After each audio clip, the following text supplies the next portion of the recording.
Dall'app GoControl, quando si prenota un appuntamento, dopo la selezione dei servizi,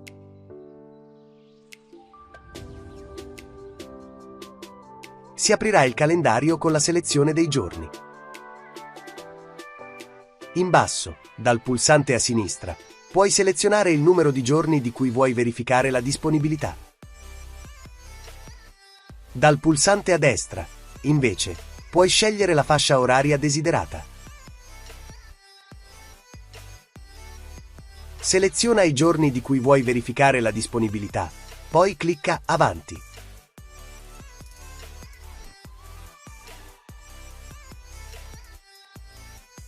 Seleziona il giorno e l'orario desiderato e clicca Conferma.